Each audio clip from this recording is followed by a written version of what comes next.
Nous avons ici.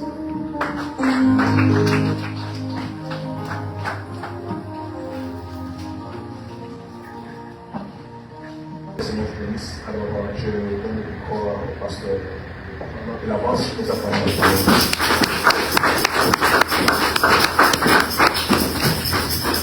Alléluia. Merci encore une fois le Seigneur qui vient nous accorder ce temps merveilleux que Dieu nous donne. La Bible nous dit que rien ne peut être fait au hasard. Dieu connaît toutes les choses avant la fondation du temps. C'est comme cela que nous sommes ici en tant que des êtres du temps aussi. Donc, nous allons prier pour, avant de lire la parole de ce matin. Donc, je vous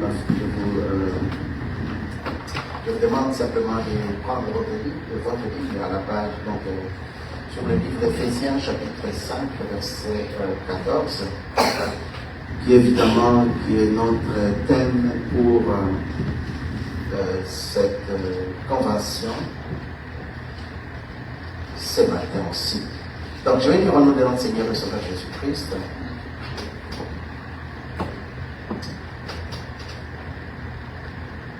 Éphésiens chapitre 5, verset 14. C'est pour cela qu'il est dit, réveille-toi, toi qui dors. Relève-toi d'entre les morts, et Christ t'éclairera. Amen. Nous allons prier. Bien-aimé Tout-Puissant, nous te sommes reconnaissants ce matin, car tu as voulu que cela soit ainsi. Nous sommes devant toi dans ta présence. Nous voulons que tu nous parles, Seigneur. Nous sommes des pèlerins dans ce monde. Nous passons aussi au Dieu Tout-Puissant. Mais sur notre chemin, tu as placé Christ, que nous avons rencontré d'une façon ou d'une autre. Ce matin, Seigneur, c'est encore une occasion pour nous de renouveler notre alliance, de renouveler nos engagements, Seigneur. Oui, de nous consacrer encore une fois, oui, pour être encore une fois à ton service. Bénis ces moments. Chaque personne qui sait lire peut simplement lire ces Écritures. Mais nous voulons, ô Dieu Tout-Puissant, que tu nous révèles le sens, de sorte que ce qui nous est révélé nous appartient, Seigneur. Et d'ailleurs, c'est ce qui nous transforme aussi. Nous prions ainsi en notre précieux Seigneur et Sauveur Jésus. Amen. Bien. Le thème de ce matin, enfin le thème de notre de cette convention, c'est simplement réveille-toi, toi qui dors. Je me dis simplement que c'est un appel puissant au réveil spirituel. Si je dis un appel puissant, Paul a choisi ce texte pour montrer, d'ailleurs c'est écrit aux Éphésiens, les Éphésiens ce n'étaient pas des païens. Les Éphésiens c'était des croyants qui étaient tellement avancés au niveau spirituel. Voyez? Mais Paul choisit ce texte, évidemment, pour montrer qu'à ces croyants qui étaient des Éphésiens, de se réveiller. Ce n'était pas simplement le réveil au niveau physique, mais simplement il y avait quelque chose qui n'allait pas dans ces gens qui avaient cru à Jésus. Des gens qui avaient donné leur vie, des gens qui ont finalement compris que la vie chrétienne c'est juste la monotonie ou encore une fois la routine. C'est comme cela que Paul a écrit aux Éphésiens. Il leur a dit dans ces versets 14, il nous dit ceci, c'est pour cela qu'il est dit, réveille-toi. Donc quand on fait de réveil, par exemple, quand on fait des conventions au niveau des églises, c'est pour parler de réveil. Réveiller, ce n'est pas simplement prendre quelque chose qui est en dehors et mettre ça en toi. C'est réveiller ce qui est déjà en toi. Ce qui dort en toi, ce qui n'a pas de vie. C'est réveiller la mort. La mort spirituelle, c'est de cela que Paul parle ici. Nous avons été sauvés par la grâce. Et Dieu veut que chaque jour, que nous puissions garder la communion avec lui. Il peut arriver que sur notre chemin, nous avons abandonné la communion. Et nous sommes tombés évidemment dans le sommeil spirituel. Et ce matin, Paul nous dit que véritablement, nous devons nous réveiller de ce sommeil. Réveiller ce qui est déjà en toi. Vous savez, dans l'Ancien Testament, si je prends l'Exode chapitre 12, je crois à partir de verset 30-31, la Bible nous dit que, en fait, le tout dernier signe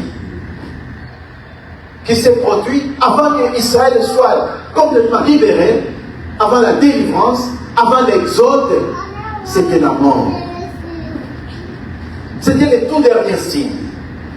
Quand Dieu a rencontré Moïse sur cette buisson ardent, il lui a donné une mission. Il avait évidemment cette mission d'aller délivrer ce peuple. Pourquoi pas? Parce que c'était un peuple qui était en train de croupir dans des choses qui, évidemment, n'étaient pas... ils ne pouvaient pas faire ça, mais ils étaient dans... Aujourd'hui, on peut dire que c'est comme dans le péché. Ces travaux forcés que les Égyptiens, évidemment, les soumettaient. Il a fallu qu'il y ait quelqu'un pour les délivrer de cela.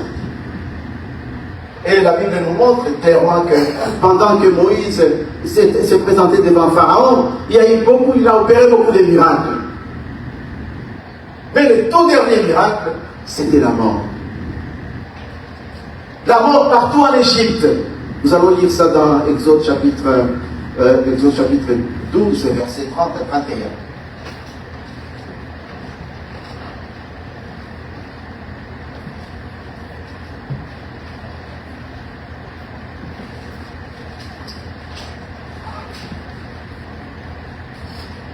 Bien. Pharaon s'éleva de nuit, lui et tous ses serviteurs, et tous les Égyptiens. Et il eut des grands cris en Égypte, car il n'y avait point de maison où il n'y eut un mort.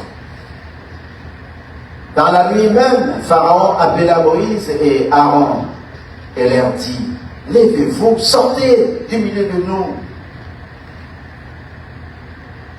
Sortez du milieu de mon peuple, vous et les enfants d'Israël, allez servir l'Éternel comme vous l'avez dit. La Bible dit qu'il n'y avait aucune maison en Égypte, donc il n'y avait pas la mort. Et ça, c'était les tout derniers signes avant la délivrance, avant l'exode. Et si nous regardons aujourd'hui, les tout derniers signes de l'Église est morte. Il y a la mort dans l'Église aujourd'hui. Raison pour laquelle nous avons cette convention sur le réveil. Réveiller ce qui est déjà en toi. Réveiller la prière. Réveiller la lecture de la parole de Dieu. Réveiller la méditation qui dort en toi. Donc c'est très très intéressant de voir. Tu peux regarder aujourd'hui autour de toi, tu verras qu'il y a vraiment la mort. La manière dont nous parlons, la manière dont nous prenons même l'œuvre de Dieu. Ici, l'apôtre Paul exhorte aux croyants d'abandonner les œuvres de ténèbres et à vivre comme des enfants de lumière. Mais là, c'est à toi de savoir dans quelles œuvres de lumière que tu es impliqué. Pourquoi? Parce que Jésus revient bientôt. C'est la bonne nouvelle pour tous ceux qui sont en train d'attendre. Et d'ailleurs, c'est ce que tous les chrétiens doivent faire. Donc l'apôtre Paul exhorte à ses croyants d'abandonner tous les péchés. Pourquoi? Parce que d'ailleurs, hier nous avons entendu que quand tu rentres dans le péché ouvre la porte à Satan. Il a un endroit dans ta vie. Et à chaque instant que tu rentres dans le péché, tu ouvres cette porte. Et Satan a droit de te frapper.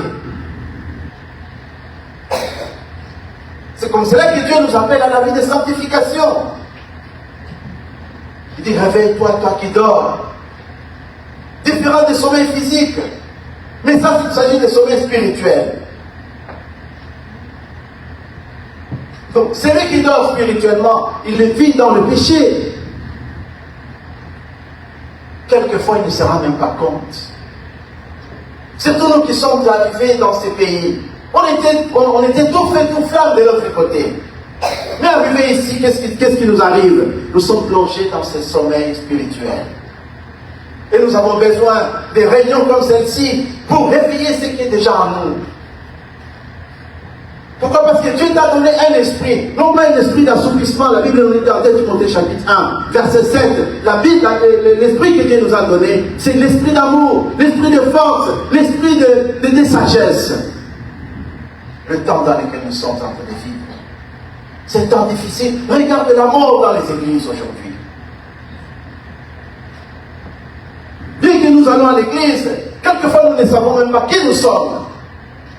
Paul veut ramener ces chrétiens d'Éphèse à leur nouvelle identité. Il veut les ramener pour qu'ils puissent savoir qui ils sont exactement, afin de vivre en relation avec la vie que Dieu leur a donnée. Mais cela passe par le réveil. Quelqu'un qui est en train de dormir spirituellement, il a une différence à faire de Dieu. Ça ne lui dit absolument rien. Il est négligent dans la prière. Pose-nous la question aujourd'hui, nous pouvons nous poser cette question. Depuis que nous avons commencé le mois, est-ce que tu passes vraiment le temps dans la prière? Combien de temps tu passes dans la prière? Pourquoi? Pourtant, la prière c'est la communion avec notre Dieu. Nous avons besoin, non pas de la religion, mais des relations. Et la relation c'est la communion. Et personne ne peut le faire. C'est toi-même, Dieu nous demande, la première des choses, c'est qu'il nous demande de nous réveiller tout d'abord. C'est-à-dire de prendre conscience de l'état dans lequel nous sommes. Nous sommes une église qui est en train de mourir. Nous pouvons regarder tout ce que les apôtres ont fait. On peut se poser des questions. Où sont ces miracles? Exactement comme Gédéon l'a posé. Tout ce que nos pères nous ont dit. Où sont ces choses-là aujourd'hui? Parce que nous vivons dans la négligence aujourd'hui. Nous négligeons notre vie spirituelle. Nous négligeons la parole de Dieu. Nous négligeons la méditation. Nous négligeons les témoignages. Puisque nous n'en avons pas aujourd'hui. J'ai toujours dit que le véritable témoignage, c'est quand quelqu'un d'autre qui parle de toi. Ça, c'est le témoignage. Puisque nous devons refléter cette vie de Christ en nous. Nous pouvons avoir des Bibles, nous pouvons dire que nous sommes sauvés. Mais si nous n'avons aucune relation avec Dieu, si nous sommes négligents dans notre marche en tant que les fils de Dieu, nous sommes encore dans la mort. C'est un appel au réveil. Beaucoup ont perdu des ailes aujourd'hui. Nous ne sommes pas zélés. Nous avons peur. Or, la Bible nous dit que Dieu ne nous a pas donné l'esprit de peur. Quand ils avaient reçu le Saint-Esprit, la peur était complètement écartée. C'était des gens qui marchaient tout en sachant ce qu'ils possédaient. Aujourd'hui, tu ne sais même pas si tu as le Saint-Esprit. Tu ne sais pas quelle vie tu mènes. Le zèle a disparu dans l'Église. Le zèle pour le Seigneur. Mais nous sommes zélés pour les choses de ce monde. Dis que réveille-toi, toi qui dors. C'est exactement comme une personne qui est endormie. Il ne sait pas ce qui se passe autour de lui. Il en est de même aujourd'hui. Quand tu rentres dans ces sommeils spirituels, qui est véritablement le temps de la mort spirituelle, tu n'as aucun discernement autour de toi, puisque tu ne sais pas ce qui se passe autour de toi. Et progressivement, tu te laisses absorber par beaucoup de préoccupations de ce monde, par des soucis de ce monde. Et finalement, tu rentres dans cet état de mort, la mort spirituelle.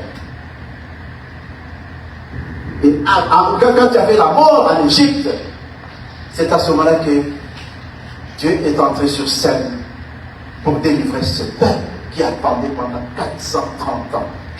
Et si vous lisez dans votre Bible, justement la page 30, enfin la page Exode chapitre 12, versets 34 et 35, écoutez ce que la Bible nous dit. Le peuple emporta sa pâte avant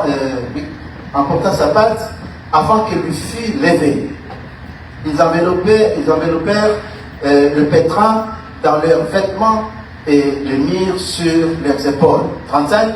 Les enfants d'Israël firent ce que Moïse avait dit. Et ils demandèrent aux Égyptiens des vases d'argent, des vases d'or et des vases de vêtements. Quand il y avait la mort, partout en Égypte, il y avait un endroit là où il n'y avait pas la mort, c'était à Goshen. Nous avons aujourd'hui le Goshen spirituel.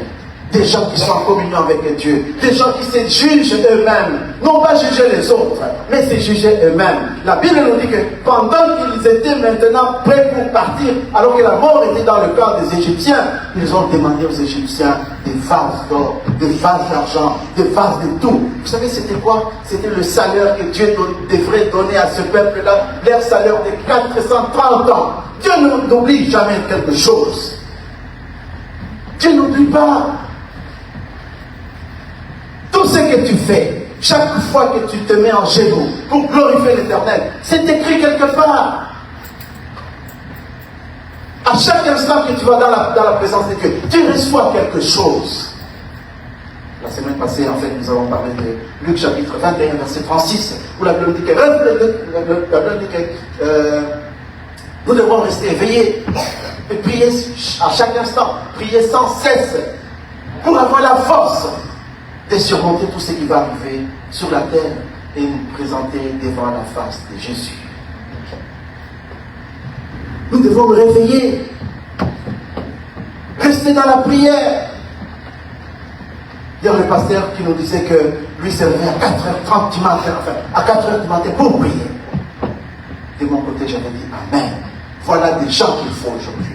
Pas tous ces farceurs, aujourd'hui les pasteurs, demain devient apôtre, le lendemain devient prophète, et après il devient quelque chose, superintendant, ainsi de suite. Des titrologies seulement que nous avons aujourd'hui. Et qui montrent la mort effectivement dans l'église. Où sont ces gens qui se réveillent à 4h du matin aujourd'hui? On ne trouve pas. Où sont ces gens qui jeûnent au moins 2 fois par jour, enfin par semaine? Il n'y en a pas. Mais tout cela est remplacé par quoi? Par nos titres simplement, et par tout ce que nous faisons. Dans 1 Corinthiens chapitre 11, verset 1, la Bible nous dit ceci, Paul dit aux Corinthiens, soyez tous mes imitateurs. Ah, c'est merveilleux. Soyez mes imitateurs. Ça c'est le challenge, c'est un défi. Si Paul dit aux Corinthiens dans 1 Corinthiens chapitre 11 verset 1, il leur dit soyez tous mes imitateurs, c'est-à-dire copiez ma vie que je mène. J'étais un jour dans les ténèbres, finalement un jour sur le chemin de Damas, j'ai rencontré la lumière. Et cette lumière était où? La lumière a parlé avec Paul, et cette lumière est rentrée dans Paul. Et depuis ce jour-là, cette lumière est restée là. Il leur dit soyez tous mes imitateurs. C'est un défi pour nous aujourd'hui. Un bon chrétien, quand nous arrivons sur ce verset, au lieu de passer au verset 2, nous restons toujours sur le verset 1, jusqu'à ce que nous appliquions ce verset avant de passer à notre verset. Imiter Christ. Quand Paul avait reçu son appel, vous savez, certains documents disent que Paul il allait devenir même le next, donc le souverain sacrificateur. Enfin, il devrait devenir le prochain souverain sacrificateur. Paul avait 2 nationalités. Il était romain, il était juif. Et pendant cette période, c'était tellement difficile d'avoir 2 nationalités si tu n'étais pas vraiment riche. Vous savez, quand Paul a reçu son appel, la première des choses que Paul a fait, il a simplement abandonné tout. Et tout ce qui était pour moi gain, je les regarde maintenant comme de la boue. Toute sa richesse, Paul a abandonné ça. Aujourd'hui, vous savez ce que l'église morte est en train de faire? Il est en train de chercher la richesse. L'évangile de la prospérité. Paul avait écarté cela. Mais qu'est-ce que l'église fait? L'église veut avoir toutes sortes de maisons, toutes sortes de... Enfin, vous savez très bien de quoi je parle. Il dit que soyez tous mes imitateurs. C'est un appel au réveil aujourd'hui que nous avons évidemment dans notre assemblée. Nous devons quand même nous rendre compte que nous avons besoin de réveil. Le réveil, ce n'est pas collectif. Le réveil, c'est individuel. Si tu n'as pas de réveil, tu ne peux pas apporter le réveil. Lisez sur le réveil d'Azusa. Quelque chose qui s'est passé, je crois que des années donc aux États-Unis ici. Qui avait fait de sorte que le Saint-Esprit puisse descendre au milieu de ce peuple-là. On appelle ça le réveil d'Azusa. Le réveil commence par tout d'abord la prise de conscience de là où tu es dans la mort. Tu prends cette conscience. Tu deviens conscient La Bible nous dit, ce matin, j'étais en train de lire 1 Corinthiens chapitre 6, verset 19 et 20. Vous ne savez pas que votre corps, c'est le temple du Saint-Esprit qui est en vous. Amen. Dit que le Saint-Esprit est en vous. Le Saint-Esprit, c'est Dieu lui-même. Le Saint-Esprit, c'est une personne. Donc quand tu marches pas, tu n'es pas seul. Il y a quelqu'un qui est à l'intérieur de toi, qui s'appelle le Saint-Esprit, c'est Dieu lui-même. C'est une personne. Si vous lisez dans Éphésiens chapitre 4, verset 20, plutôt, il nous dit que n'attristez pas le Saint-Esprit. Nous l'attristons tous les jours. Dans nos langages, dans nos comportements, dans ce que nous faisons. Raison pour laquelle nous n'avons pas le réveil. Nous ne pouvons pas attendre le réveil de tout le monde. Nous commençons par nous réveiller nous-mêmes. John Wesley, un jour, il a vu que l'église était morte. Il dit qu'il faut que je rentre dans le réveil. Il faut que je me réveille tout d'abord moi-même. Il faut que je réveille ce qui est à moi. Il a instauré ce qu'on appelle le méthodisme. L'église méthodiste plutôt. Et c'est dans la discipline. Tu ne peux pas rentrer dans le réveil si tu n'es pas discipliné.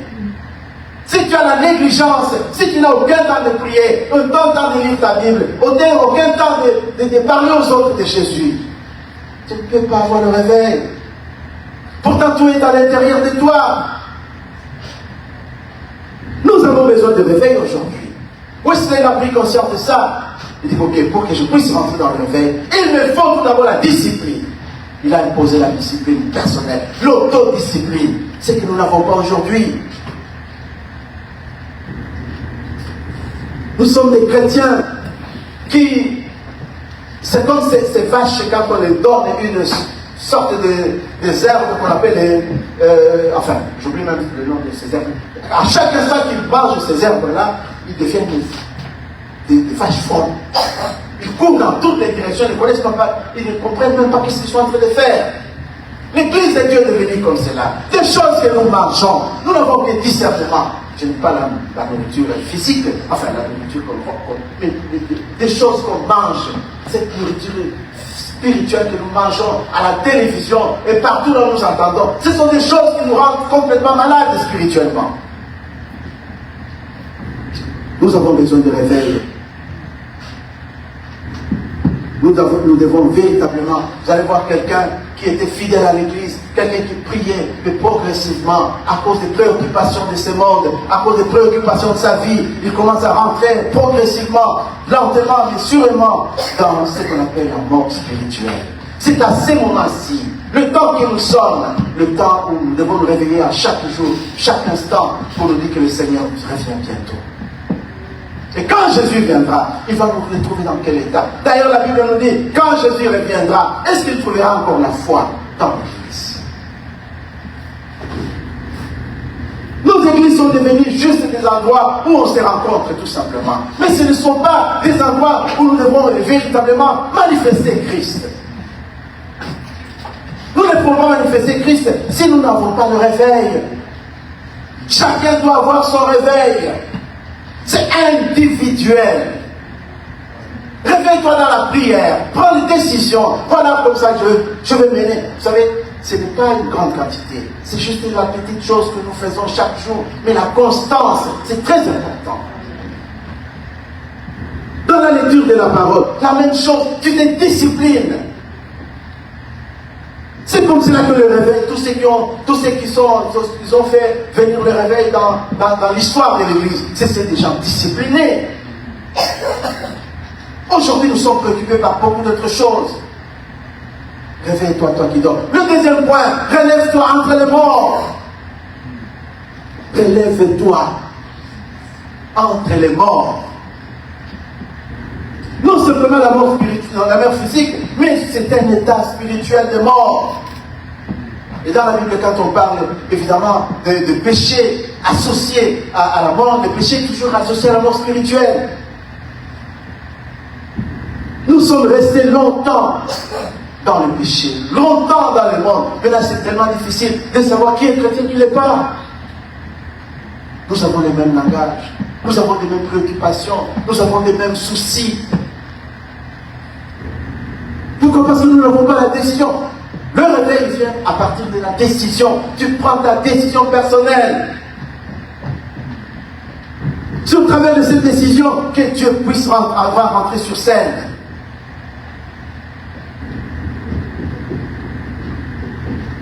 Et la Bible nous dit qu'avant que nous puissions connaître Christ, on va voir c'est Éphésiens chapitre 2, verset 1. Éphésiens 2, verset 1, il dit ceci.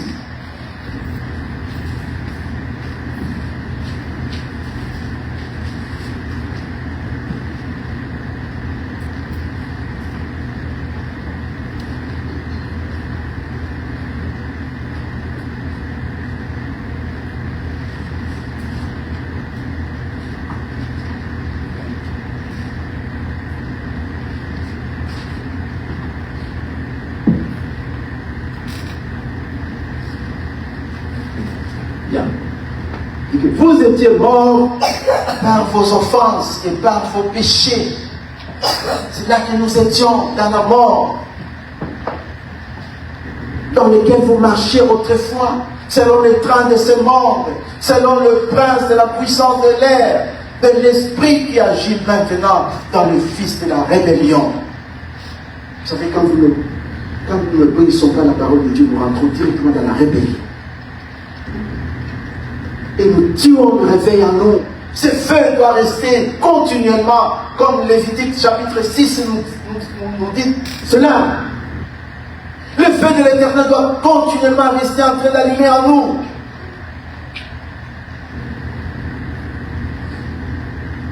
Paul invite ici chacun de quitter une vie qui est dominée par le péché et entrer dans la nouvelle vie que Dieu nous donne. Maintenant, tu deviens une nouvelle création ou une nouvelle créature, comme la Bible nous dit. Dieu a placé sa vie en toi. Dieu tient compte, en fait, Dieu compte sur toi. Puisque tu as la vie de Dieu en toi. Et que nous devons quitter dans cette vie de mort. Et là, c'est pour les Éphésiens. Et les Éphésiens n'étaient pas simplement des païens, c'était des gens qui étaient versés dans la parole de Dieu. Mais ils avaient cette faiblesse.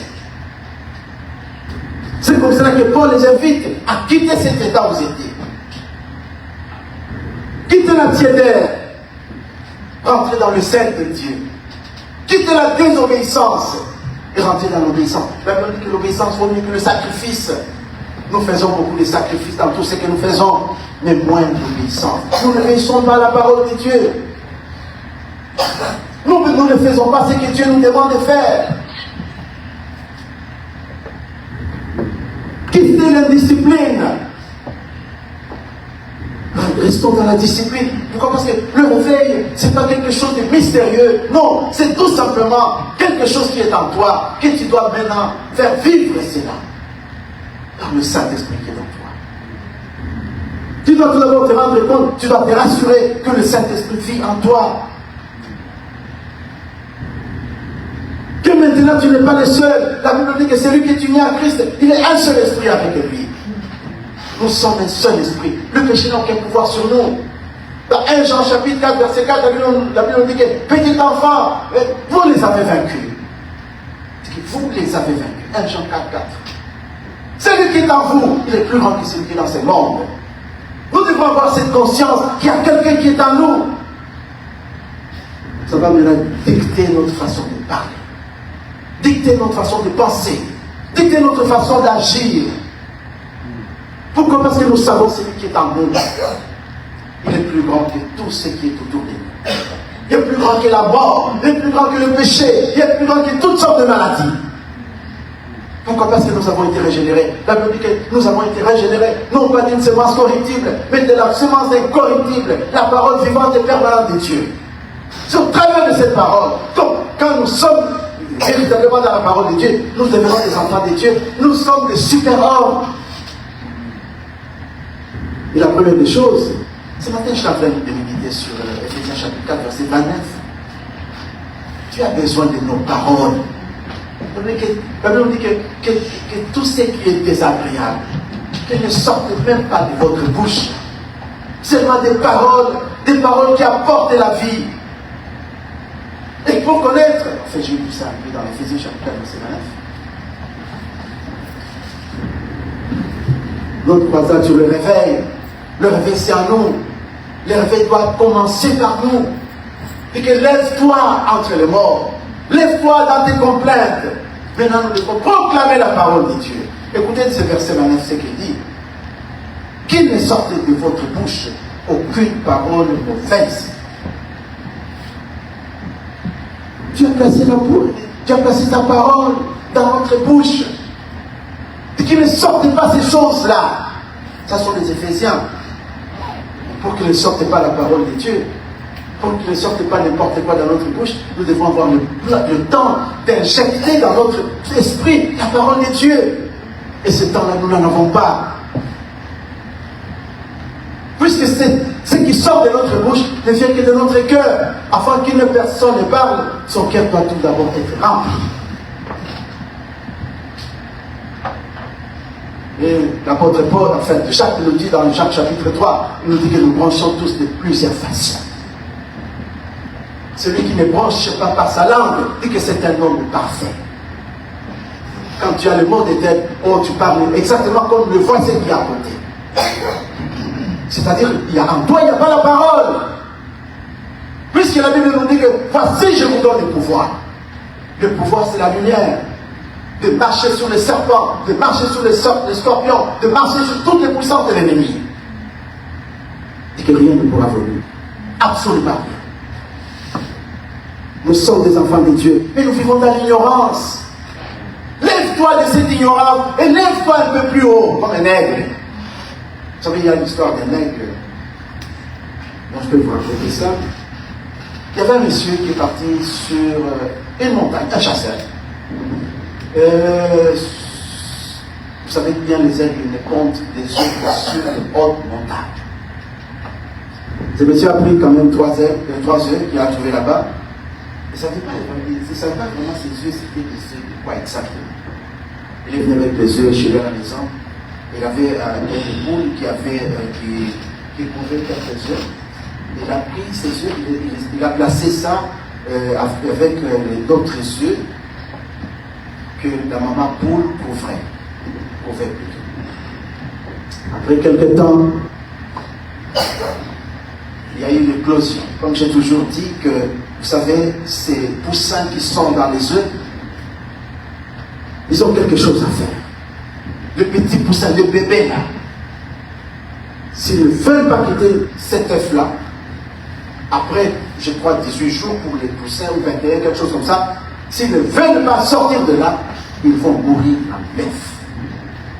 C'est comme ça que beaucoup de chrétiens sont morts avec la vie à l'intérieur d'eux, sans réveil. Donc, si je me trompe, après 21 jours, le petit bébé poussin qui était à l'intérieur commence à briser ce coquillage qui était là pour que la maman puisse le voir. Chaque bébé devrait faire ça pour montrer non, je suis là. Celui qui ne veut pas briser cette coquille, il va rester là-bas, il va pourrir, il va mourir, il va être inutile. Vous savez, finalement, cette poussin, enfin, cette poule, tous les bébés poussins, enfin les poussins sont sortis. Et voilà, il y avait parmi ces poussins, il y avait 3 qui étaient évidemment, qui n'étaient pas des poussins. Ces œufs que le monsieur avait apportés de la montagne, il avait aussi éclos. Maintenant, les poussins, la maman qui marchait avec ce poussin, et il appelait le poussin, quand ils ont le langage évidemment, il appelle le petit bébé, le poussin venait directement manger toutes ces choses qui étaient par terre, ainsi de suite. Mais il y avait 3 petits aigles qui ne comprenaient pas le langage du poussin. Ils ne comprenaient pas son langage. À chaque instant qu'il appelait le poussin de venir manger quelque chose, mais les 3 là, ils ne comprenaient pas. En fait, c'était un peu de drôle, l'oiseau. Et finalement, plus il s'est développé, les aigles s'est développé beaucoup plus. Et la maman poule s'est posé une question. Mais finalement, ces 3 que j'ai là-bas, c'est vraiment différent cette année. Mais ceux-là, ils étaient véritablement des aigles. Ils n'étaient pas des poussins. Un jour, un aigle est passé par-dessus. Il a juste crié. Ces petits aigles, les aiglons qui étaient sur la terre, ils ont entendu la voix. Ils n'avaient jamais été avec la maman Aigle. Mais, tu te poses, mais comment il y a eu la communication? Ils ont entendu la voix. Finalement, plus ils grandissaient, plus un jour la maman Aigle passe et dit non, non, vous n'êtes pas ces poussins-là, vous êtes pas des, vous êtes des aigles, essayez simplement de voler. Ils ont eu les réveils. Ils sont simplement, ils sont envolés, puis ils sont partis. On ne les a jamais vus. La Bible nous dit que nous sommes, dit que même brebis entendent ma voix. Quand nous devenons des fils de Dieu, nous avons le réveil à nous. Nous marchons avec le zèle de Christ. Nous entendons la voix de Dieu. Nous ne pouvons pas suivre la voix de l'ennemi. Nous entendons pourquoi? Parce que Dieu nous a donné une sorte de quelque chose à l'intérieur de nous, le Saint-Esprit, qui nous fait voir que ça c'est la voix de Dieu. Comme ça, nous ne pouvons pas aller dans n'importe quelle direction. C'est ainsi que nous devons quitter l'indiscipline, la négligence et toutes ces choses qui sont en train de mourir, de faire mourir le réveil dans le cœur des fils de Dieu. Et le troisième point, c'est que Christ va t'éclairer. Amen. C'est exactement ce que le pasteur a dit. Réveille-toi tout d'abord, parce que tu étais mort, tu étais dans le... Lève-toi entre les morts. Ne dis pas comme eux. Change ton langage. Et bien aimé, c'est la première des choses qu'il faut faire pour qu'on sache que Dieu change ton langage. Et un langage avec assurance. La Bible nous dit qu'on les a connus pour avoir été avec Christ parce qu'ils avaient l'assurance. Vous vous rappelez, c'est Pierre et Jean dans Actes chapitre 3. Ils s'étaient allumés, ils étaient éclairés, ils avaient leur réveil. Le Saint-Esprit était descendu. Quand ils entrent dans la porte de la belle, ils trouvent un estropié qui était là-bas. J'ai demandé de l'argent. Cet estropié est resté là-bas pendant des années. Jésus a même laissé cet estropié là. C'est vrai, Jésus passait là-bas. Il a laissé l'estropié là. Mais il y avait un jour, c'était le jour de cet estropié là, qui était là. Il a tendu la main, il attendait qu'il puisse leur donner l'argent. L'or, et ainsi de suite. Qu'est-ce que Paul et Pierre et Jean ont dit? Nous n'avons ni l'or ni l'argent. Parce que dans leur cœur, il y avait le réveil, il y avait le Saint-Esprit, il y avait quelque chose que personne ne pouvait lui donner. Ces choses-là, personne ne te donne. C'est simplement le deal entre toi et ton maître, entre toi et ton Dieu. Raison pour laquelle il dit que si quelqu'un veut prier, il faut qu'il entre dans ce lieu secret. Cherchons les lieux secrets. Moi, j'ai beaucoup apprécié le pasteur quand il a dit, moi je me réveille, je quitte mon lit, je dis à ma femme, maintenant nous sommes dans zéro tard. C'est là que nous sommes maintenant. C'est là qu'on intercède. Nous devons changer notre façon de faire. Aussi longtemps que nous ne changeons pas notre façon de faire, nous aurons toujours les mêmes résultats. Si nous voulons avoir un résultat différent, changeons notre façon de faire, changeons notre façon de parler. Pierre et Jean, c'était des peureux. Ils étaient là-bas, ils avaient peur de tout. Et quand ils ont eu les réveils, quand le Saint-Esprit est entré en eux, quand ils ont été éclairés, ils étaient conscients qu'il y avait quelque chose qu'ils possédaient. Parce qu'ils ont dit, nous ne possédons ni l'argent, nous n'avons ni l'or, mais ce que nous avons, nous te les donnons. Au nom de Jésus, lève-toi et marche. Ils n'ont pas hésité. Ils n'ont pas hésité, c'est ce qu'ils possédaient. Or, Jésus, la Bible dit que dans Hébreux chapitre 13, verset 8, il est le même aujourd'hui et éternellement. Mais le problème, c'est quoi? C'est toi, c'est moi. Nous sommes parmi les morts, nous ne voulons pas nous réveiller, nous ne voulons pas être éclairés. Aujourd'hui, mes bien-aimés, mon frère, ma soeur, j'aimerais bien tout simplement que tu saches ce que tu possèdes. 1 Jean 4 nous dit que celui qui est en toi, il est plus grand que celui qui est dans ce monde. Nous devons intégrer cela dans notre système de pensée. Pour que cela puisse être intégré à nous. Nous devons le répéter, nous devons vivre, nous devons rester là-bas. Jusqu'à ce que cela devienne une partie de nous. Lorsque quelqu'un répond à l'appel de Dieu, Christ commence à éclairer son intelligence par la compréhension de la vérité. Beaucoup d'entre nous ne sont même pas sauvés. Beaucoup d'entre nous n'ont jamais donné la vie à Christ. Nous sommes à moitié chrétiens, à moitié païens. Dieu a besoin que nous puissions lui donner, consacrer tout ce qui est en nous. C'est ça, Romains chapitre 12, qu'on dit toujours, bien-aimés, offrez votre corps, offrez à Dieu votre corps comme un sacrifice vivant. N'attendez pas que tu sois mort parce que tu n'auras pas à offrir à Dieu. Nous sommes des sacrifices vivants, c'est-à-dire chaque jour, quand nous tombons, nous retournons encore une fois sur l'autel de Dieu. Chaque jour, nous retournons sur l'autel de Dieu. Pour recevoir, l'autel a besoin de quoi? L'autel a besoin de recevoir le feu. Notre feu doit être continuel, chaque jour. C'est ça le réveil. C'est ça le réveil d'Azusa. Ce qui s'est passé à Azusa, quelques personnes, quelques hommes et quelques femmes, ils se sont assisés, ils ont décidé de rester dans la prière jusqu'à ce que Dieu puisse descendre avec le Saint-Esprit. Christ crée l'intelligence de celui qui se donne la vie. Christ révèle tes péchés, des choses qui t'empêchent d'aller de l'avant. C'est ce que je disais dans Éphésiens chapitre 4, verset 29, là, je disais qu'il ne sorte de votre bouche aucune parole mauvaise, mais s'il y a lieu, quelques bonnes paroles qui servent de l'édification et qui communiquent une action de grâce à ceux qui l'entendent. Vous savez, si nous voulons vivre notre réveil, commençons par notre bouche. C'est là que nous devons remplir la parole de Dieu. Puisque si la parole est remplie dans notre cœur, elle va sortir dans notre bouche. Nous n'aurons pas la peur, nous n'aurons pas peur, nous ne serons pas des peureux. Mais aussi longtemps que nous passons notre temps dans la négligence, dans des choses futiles, dans tout ce qui n'est pas utile, nous ne serons jamais tout feu, tout flamme. Nous n'aurons absolument rien. Nous avons besoin de ce réveil. Que Dieu puisse nous éclairer.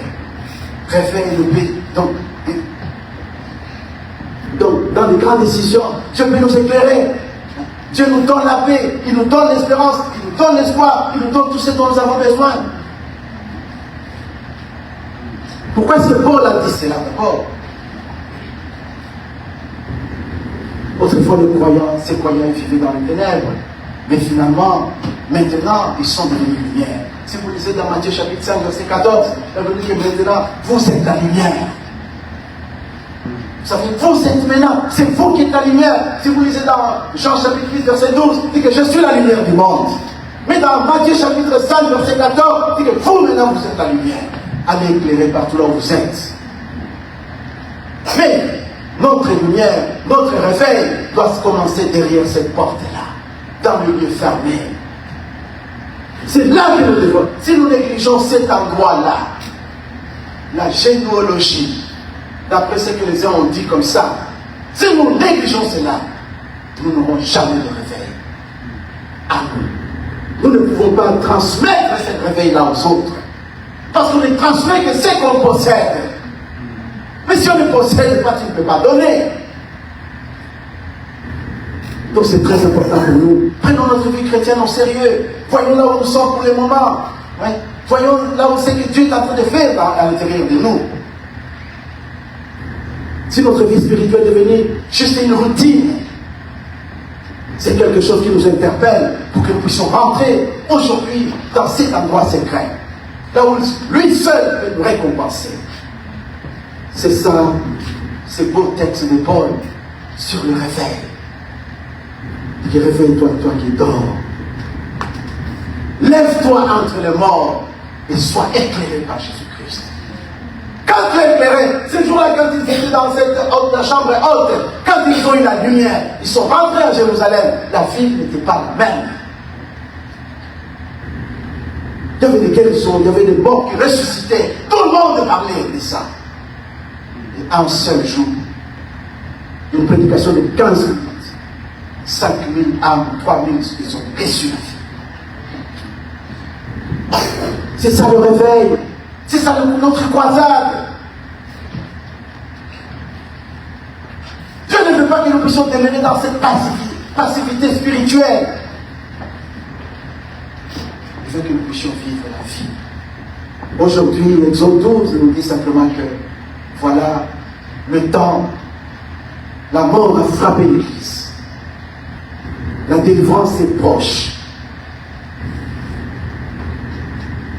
L'église doit être délivrée. Chaque jour, quand tu t'es... Vous savez, dans 1 Corinthiens, j'ai fini là-bas, dans 1 Corinthiens chapitre 11, verset 26, 27, c'est notre beau texte que nous lisons souvent pour la Sainte Seine.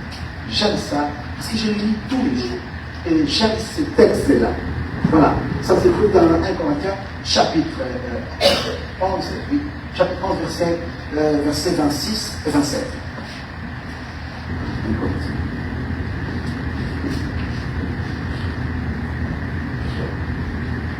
Donc, c'est un texte de la Sainte Seine que nous lisons. 26 nous dit ceci. Car, toutes les fois que vous mangez ce pain et que vous buvez cette coupe, vous annoncez la mort et l'amour du Seigneur jusqu'à ce qu'il revienne. Chaque instant, vous devez annoncer, Jésus est mort. Chaque jour que tu te réveilles, Jésus vient aujourd'hui. C'est ça, l'impact de ces versets. Dès qu'à chaque instant, vous annoncez la mort de Jésus. Il est mort, ressuscité, et il revient. Comment est-ce qu'on attend? C'est Jésus qui revient. On l'attend dans la distraction, on l'attend dans des confusions, dans des soucis de ce monde. Ou bien on l'attend dans nos génies. On l'attend dans la communication avec lui. Parce que nous sommes devenus un seul esprit avec lui. Verset 27 nous dit ceci. C'est pourquoi celui qui mange le pain et boit la coupe du Seigneur indignement sera coupable envers le corps et le sang du Seigneur Jésus. Le corps de Christ. Aujourd'hui, nous traitons des fils de Dieu, ces enfants dont Jésus-Christ est mort pour eux. Jésus est mort pour chacun de nous. Nous devons les traiter dignement. Et la Bible nous dit, c'est 14 versets, quand tu descends, là, on parle de jugement. Et que nous devons nous juger nous-mêmes chaque jour. Avant de passer sur ton lit, tu te juges toi-même. Est-ce que j'ai marché dignement? Est-ce que j'étais patient envers cette personne? Est-ce que j'ai manifesté l'amour? Est-ce que j'avais la maîtrise de soi? Est-ce que j'avais la longanimité? Est-ce que j'avais la patience? Est-ce que j'avais la bonté? Est-ce que j'ai manifesté ces fruits-là envers cette personne qui est juste à côté de moi?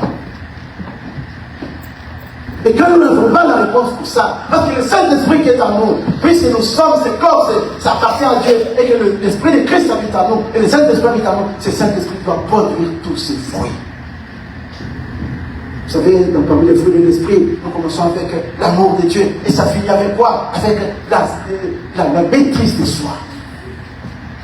Et nous avons besoin de ces choses pour que le réveil puisse se produire en nous. Voilà, bien mes frères et sœurs, je ne sais pas ce matin, parmi nous, si chacun de nous, véritablement, il est sur la bonne voie, c'est merveilleux. Mais si tu penses dans ton cœur que tu as quelque chose à réveiller, tu as la prière à réveiller, tu as la lecture de la parole à réveiller, tu as les ailes à réveiller, tu as la méditation, tu as toutes ces choses à réveiller. Je te demande bien de tout puissant de mettre debout. Nous allons prier pour toi. Nous allons prier pour chacun de nous. Parce que je sais. Et pas honte des autres. Puisque c'est tout simplement toi et ton Dieu. Nous allons prier bien de tout puissant. Nous allons prier pour l'église Mont-Hébron aussi. Mais il y a le pasteur qui a parlé quelque chose. Il dit que Mont-Hébron. Qu'est-ce qui s'est passé sur le Mont-Hébron? C'était la flamme qui est descendue. Je ne sais pas qu'est-ce que tu as aujourd'hui, c'est que tu possèdes. Est-ce que tu es bon? Est-ce que tu tiens bon encore une fois? Est-ce que si Dieu t'a appelé aujourd'hui, est-ce que tu es prêt pour aller le rencontrer? Est-ce que tu as la communion avec lui? Est-ce que tu as la relation? Ou bien tu as simplement la religion? C'est très important. C'est ton temps, mon frère, ma soeur. Nous ne pouvons pas terminer cette croisade de Sénat aujourd'hui sans toutefois te demander si quelque chose te touche. Si tu as encore une fois le temps d'aller derrière cette porte-là pour rencontrer ton Dieu, c'est merveilleux. Mais si tu n'en as pas, tu as besoin de ces moments de venir. Pour que Dieu puisse opérer quelque chose en toi. Pour que Dieu puisse placer quelque chose dans ta vie. Si tu n'es pas conscient que le Saint-Esprit habite déjà en toi, c'est ton temps aussi, mon frère, ma soeur. Alléluia. Merci, Seigneur. Nous allons prier. Là où tu es, mon frère, ma soeur, que Dieu puisse encore une fois te rencontrer. Quand nous aurons encore à faire l'autre croisade, prochainement, s'il y a le lendemain, que tu puisses revenir ici différent. Que quelque chose puisse se produire en toi. Pourquoi? Parce que c'est un chemin, c'est ton chemin, ce n'est pas un chemin de quelqu'un d'autre. C'est ta vie, ce n'est pas la vie de quelqu'un d'autre. Aujourd'hui, nous avons des gens qui quittent ce monde sans même préavis. Ils partent seulement. Un jour, ça doit t'arriver à moi, ça t'arrivera aussi à toi. Mais nous voulons aujourd'hui que ce réveil dont nous avons véritablement, dont nous avons soif, que cela puisse manifester en nous dans le monde de la prière. Est-ce que ta vie de la prière est véritablement au sommet? Est-ce que tu as négligé la prière? Est-ce que tu jeûnes moins? Est-ce que ta vie de jeûne? Où est-ce que tu en es? N'aie pas honte, mon frère, ma soeur. Dieu veut nous bénir, Dieu veut nous parler, Dieu veut nous sanctifier, Dieu veut nous aider aussi. Nous allons prier. Père éternel tout-puissant, nous te sommes reconnaissants. Si tu as fait que cette croisade puisse avoir lieu, c'est parce que tu as un besoin pour nous. C'est parce que tu as un but pour nous ce matin. Seigneur, chacun de nous, moi y compris, Père éternel, oh Dieu, que je ne puisse pas simplement ramener les choses sur les autres, que moi aussi, Papa Dieu, visitez-nous ce matin. Visitez chacun de nous. Ramène-nous ce réveil à nous, Seigneur. Ramène ce réveil dans chacun de nous. Oh Dieu, notre vie de relation, notre vie de communion, notre vie de prière, notre vie de lecture